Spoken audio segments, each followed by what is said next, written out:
நாளைக்கு ஞாயிற்றுக்கிழமை ஸ்ரீராமநவமி. ஸ்ரீராமநவமிக்கு வந்து ஏற்கனவே நம்ம நீர்மோர், பானகம், கோசும்பரிலாம் பண்ணி காமிச்சிருக்கோம். அந்த வீடியோ லிங்க்ஸ் எல்லாம் வந்து டிஸ்கிரிப்ஷன் பாக்ஸ்லேயும் இருக்கும், மேலே சஜஸ்டட் வீடியோஸ்லேயும் வரும்.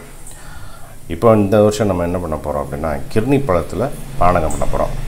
அதுவும் வெள்ளரிக்காயில் வந்து ஜூஸும் பண்ண போகிறோம். கரெக்டாக? ஆமாம். ஸ்ரீராமநவமி அன்றைக்கி நம்ம தலிகையும் பண்ணி காமிச்சிருக்கோம். ஆமாம். விரதம் இருக்கிறோம், விரதம் இருப்பான். நம்பாத்துலேருந்து விரதம் இருக்கிறதில்ல. காத்தால ராமர் ஃபோட்டோக்கு துளசி மாலை பூவெல்லாம் போட்டுட்டு இதுமாரி நீர்மோர், பானகம் கூலாக இருக்கிற மாதிரி, அது நம்மளுக்கும் உடம்புக்கு நல்லது எப்படி இருக்கோ அதுமாரி அதுமாரி அந்த வடை பருப்பு வச்சுட்டு வடை பாயசத்தோடு திருக்கணம் பண்ணி சமையல் பண்ணி அன்றைக்கி வந்து நைவேத்தியம் பண்ணுறது ஸ்ரீராமநவமி அன்றைக்கி. நம்ம நீங்கள் நிறைய கதை சொல்லியிருக்கீங்க, எதனால் ஸ்ரீராமநவமி கொண்டாடணுன்றது கூட சொல்லியிருக்கோம். நம்ம எல்லாருமே பண்ணலாம். அது ஞாயிற்றுக்கிழமை வரதுனால ஆஃபீஸ் போகிற அந்த பிரச்சனை கிடையாது. எழுந்துட்டு காத்தால எழுந்துட்டு ஒரு 2 பேரும் ராமர் பட்டாபிஷேகம் ஃபோட்டோ இருந்தால் முன்னாடி 2 விளக்கேற்றி வச்சுட்டு பூ போட்டு ராமாயணம் முடிஞ்சால் ராமாயணம் படிக்கலாம், விஷ்ணு சஹஸ்ரநாமம், சுந்தரகாண்டம், அதுமாரி நம்மளால் முடிஞ்ச பெருமாள் சோகத்தெல்லாம் சொல்லிவிட்டு அபிஷேகம் பண்ணலாம். கிட்னி பழத்தில் பானகம் பண்ண போகிறோம் ஃபஸ்ட்டு. ஆமாம். இந்த ஒரு கிட்னி பழத்துக்கு அதில் 3/4 கப் எடுத்திருக்கேன். நாட்டு சக்கரை எடுத்திருக்கேன். 2 ஏலக்காய் போட்டிருக்கேன். இந்த ஏலக்காய் வந்து இது அப்படியே மிக்சியில் போட்டுன்ட்டு இந்த பழம் இருக்கு இல்லையா, பழத்தையும் கட் பண்ணி போட்டுப்பேன். போட்டுட்டு ஒரு 2 லிட்டர் ஜலம் விட்டுக்கலாம். சில பேர் வந்து கையால் மிக்ஸி பண்ணாமல் கையாலேயே கூட பண்ணுவாள், பசஞ்சிருவா. இப்படின்னா பண்ணிக்கலாம். இது வந்து போட்டுருக்கேன். நாட்டு சக்கரையும் இதுவும் கட் பண்ணி இதையும் போடுறேன்.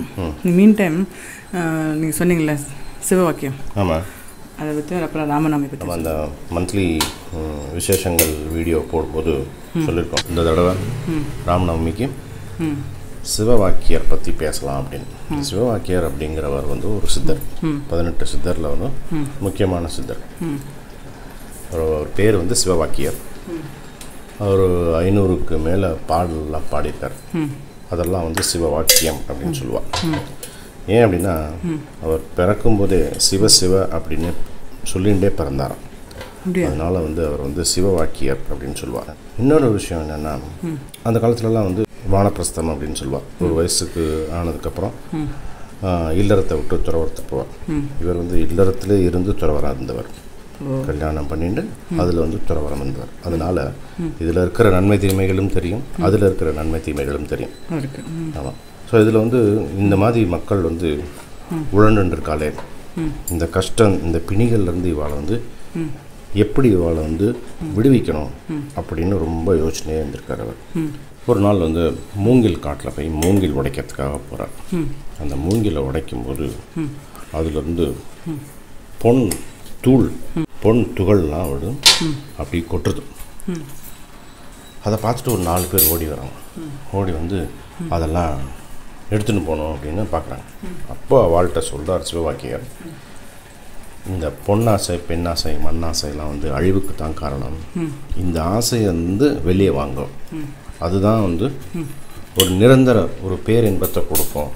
இதில் வந்து ஆசை வைக்காதீங்கோ அப்படின்னு சொல்லியும் அவங்க 4 பேரும் கேட்கல. 4 பேரும் உனக்கு வேணான்னா விட்டுட்டு நாங்கள் எடுத்துன்னு போகிறோம்னு மூட்டையை எடுத்துன்னு போயிட்டாங்க. போகிற வழியில் அவங்களுக்கு பசி வந்துடுது. அப்போ 2 பேர் வந்து இந்த மூட்டையை பார்த்துட்டு, நாங்கள் 2 பேரும் போய் சாப்பாடுக்கு எதாவது கிடைக்குதான்னு பார்த்துன்னு வரோம் அப்படின்னு போகிறாங்க. இப்போ 2 பேர் அவங்க உட்காந்து பார்த்துட்டு இருந்தவங்க வந்து என்ன யோசிக்கிறாங்கன்னா, இவங்க சாப்பாடுக்குன்னு ஏதாவது எடுத்துகிட்டு வருவாங்க, அந்த சமயத்தில் சாப்பிட்ற மாதிரி சாப்பிட்டு பக்கத்தில் ஒரு கிணறு இருக்குது, பழங்கிணறு இருக்குது, அதை தள்ளி விட்டுருவோம். அதை வந்து நம்ம இதை 2 பங்காக பிரிச்சுட்டுருவோம் அப்படின்னு முடிவு பண்ணாங்க. இந்த சாப்பாடு வாங்கிட்டு போனாங்க இல்லையா, வாங்க போகிறாங்கல்ல, அவங்க 2 பேரும் அதே மாதிரி முடிவு பண்ணாங்க. இவங்க சாப்பாட்டில் ஏதாவது விஷத்தை கொடுத்து இவங்களை கொண்டுட்டோம்னா இந்த 4 பங்கு 2 பங்கு ஆகிடும், நம்ம மட்டும் பிரிச்சுப்போம் அப்படின்னு பேசிக்கிறாங்க. அவங்க வராங்க, வந்து இவங்க சாப்பாடு சாப்பிட்ற மாதிரி கையாளம்பத்துக்காக போகிறாங்க. அப்போ அங்கே இருக்க 2 பேர் தள்ளி விட்டுறாங்க. அந்த சாப்பாடை மற்ற 2 பேர் சாப்பிட்டு அவங்களும் போயிடுறாங்க. அப்போ அந்த வழியில் வந்த சிவவாக்கியர் வந்து ரொம்ப கண்ணீர் விட்டு அழறார். இதைத்தான் நான் சொன்னேன், இந்த மாதிரி ஒரு சின்ன விஷயங்களில் ஆசைப்பட்டு வாழ்க்கையை வந்து தொலைக்கிறோமே, இதுக்கு வந்து நிரந்தர தீர்வு என்ன? இது ஆசையும் அழிக்க முடியாது. இது ஆசையை வந்து கொஞ்சம் கொஞ்சமாக குறைக்கிறதுக்கு என்ன வழி அப்படின்னு யோசிச்சுட்டே இருந்து ஆற்றுக்கு வரார். ஆற்றுக்கு வந்தால் கொங்கண சித்தர்னு ஒரு பெரிய சித்தர். அந்த சித்தர் வந்து இவரோட ஆற்றுக்கு போய் அந்த சிவவாக்கியருடைய துணைவிக்கிட்ட ஒரு இரும்பு கேட்குறாரு. அந்த இரும்பை வாங்கி அதை அப்படியே தங்கமாக்கி அவருடைய துணைவிட்ட கொடுத்துட்டு போயிட்டார். அப்போ துணைவி வந்து ஒரு பெரிய அந்த இரும்பு வந்து ஒரு 10 கிலோன்னு வச்சுக்கோங்க, அது ஃபுல்லாக தங்கமாயிட்டு. அந்த தங்கமாக்கிட்டு போயிட்டார் அந்த கொங்கண சித்தர்.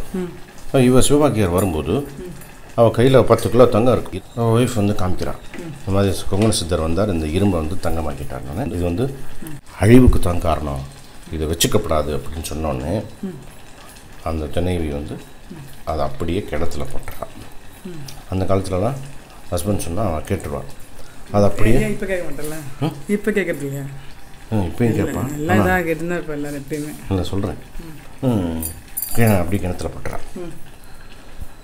அப்போ தான் வந்து அவர் வந்து இந்த லோகத்துக்கு நிரந்தரமான தீர்வு ஒன்று கொடுக்குறார். அதை வந்து ஒரு பாட்டாக படிக்கிறார். சிவவாக்கியம் பாடல்களில் இந்த பாட்டு வந்து எனக்கு ரொம்ப பிடிச்ச பாட்டு. அந்த பாட்டு சொல்கிறேன் பாரு. மீன் டைம் அரைச்சின்னு வந்துடுறாரு. அரைச்சின்னு வந்துடுறியா? ரொம்ப இப்படி அரைச்சின்ட்டேன்.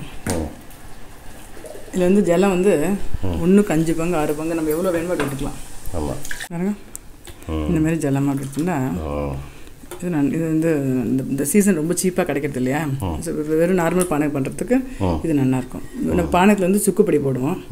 இதுக்கு வந்து சுக்குப்பொடி இல்லை, ஏலக்காய் எலுமிச்சம்பழம் வெல்லம் இப்படி இருக்கும். இப்படி வந்து இது ஆச்சா? அடுத்து வந்து நீ கண்டினியூ பண்ணு, பாட்டு சொல்லுங்கள், அந்த அப்புறமா அடுத்து பண்ணுறேன். பாட்டு கேட்கல இன்ட்ரெஸ்டாக இருக்கியா நீ?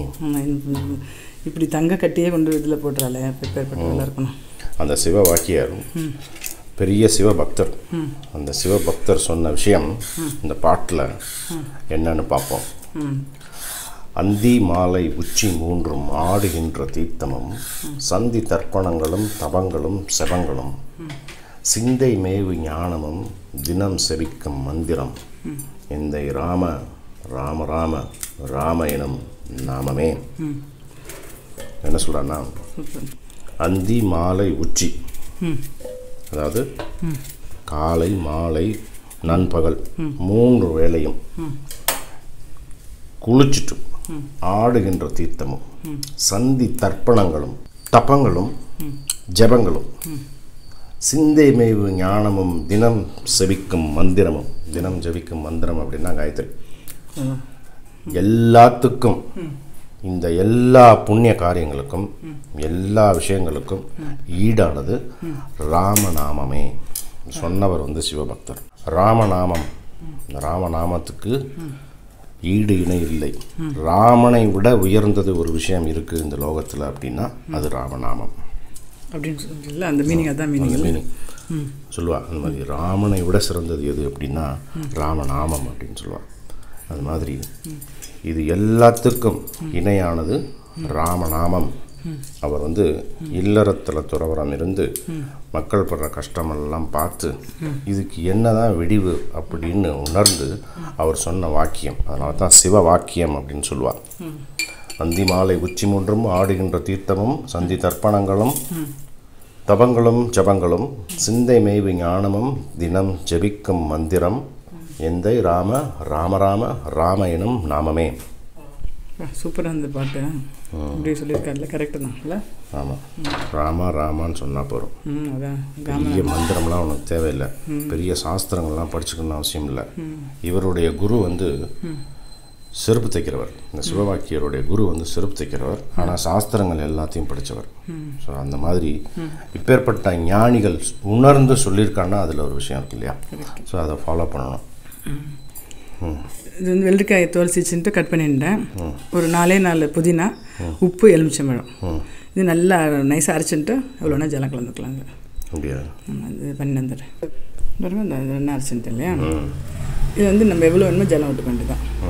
இதில் என்னென்னா புதினா, எலுமிச்சம்பழம், வெள்ளரிக்காய், உப்பு.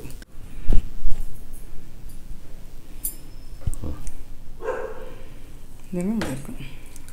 நம்ம 2-3 வருஷம் வீடியோவில் சொல்லியிருக்கோம் ராமநாமத்துக்கு வந்து எவ்வளோ ஒரு வலிமை இருக்குது. அதேமாதிரி ராமநவமி கொண்டாடுறதுக்கும் போட்டிருக்கோம், வடைப்பருப்பு அதெல்லாம் காமிச்சிருக்கோம். இது என்னென்னா, இது வந்து வெள்ளரிக்காய், இது மாங்காய், 2 பொடிப்படியாக கட் பண்ணிவிட்டு கடுகு தாளித்து கொட்டிட்டா இதுவும் வைக்கலாம். ராமநாமத்துக்கு இவ்வளோ வலிமை இல்லை. ஆமாம், அதுதான் வந்து இந்த மாதிரி மக்கள் வந்து தேவையில்லாத விஷயங்களில் ஈடுபாடு வச்சு இந்த லோகத்தில் கஷ்டப்படுறாளே அப்படின்னு இந்த மாதிரி ஒரு ஞானிகள் மூலமாக பெருமாள் வந்து சொல்லியிருக்கார், தானாகவும் சொல்லியிருக்கார். அதாவது அஷ்டமி நவமி அப்படின்னு நம்ம பார்த்துட்டு கஷ்டப்பட்டு இருக்கோம் இல்லையா, அதனால தான் நவமியில் அவதரித்தார் ராமர். கிருஷ்ணர் வந்து அஷ்டமியில் அவதரித்தார். காரணம் வந்து சில விஷயங்கள் நம்ம வந்து பெருசாக எடுத்துக்க வேண்டிய அவசியம் இல்லை. பெருமாளை பொறுத்தளவு அஷ்டமி நவமி தசமி எல்லாமே ஒன்று தான், எல்லாமே அவர் கிரியேட் பண்ணாதான். அதே மாதிரி சில விஷயங்கள் வந்து லோகத்தில் வந்து இதுவும் இருக்குது அதுவும் இருக்குது அப்படிங்கும்போது நமக்கு எது வந்து நம்ம வந்து நிரந்தரமான ஒரு இன்பத்தை கொடுக்கும் அப்படின்னு நம்ம பார்த்து இந்த கஷ்டங்கள்லேருந்து விடுபடணும். அதான் வந்து ராமநவமியோட உச்சகட்ட நோக்கம். கரெக்டாக, ரொம்ப கரெக்டாக. சில மாதிரி எல்லாருமே கொண்டாடணும் ராமநவமியை. ஒன்று கொண்டாடுறதுக்கு ஒன்றும் இல்லை, சாதாரண ஒரு பிரசாதம் தான் பண்ணிவிட்டு அன்றைக்கி ராமர் நினச்சா போகிறோம். ஆமாம், வெள்ளரிக்காய் மாங்காய் சாலட், கிட்னி பழம் பானகம், வெள்ளரிக்காய் ஜூஸ். ஆமாம், நம்ம தளிகை பண்ணுறது வந்து கொஞ்சம் கல்யாண சமையலாக பண்ணிட்டா நல்லது. நம்ம போட்டிருக்கோம், பண்ணி வடை தக்கணும் பண்ணி சேவ் பண்ணிவிட்டு டிஸ்கிரிப்ஷன் பாக்ஸில் இந்த வீடியோஸ்லாம் இருக்கும். சமையல் வீடியோ, நீர்மோர், பானகம், அந்த வீடியோஸும் பழைய வீடியோஸும் கொடுக்குறேன் பாருங்கள். Okay, thanks. ஓகே.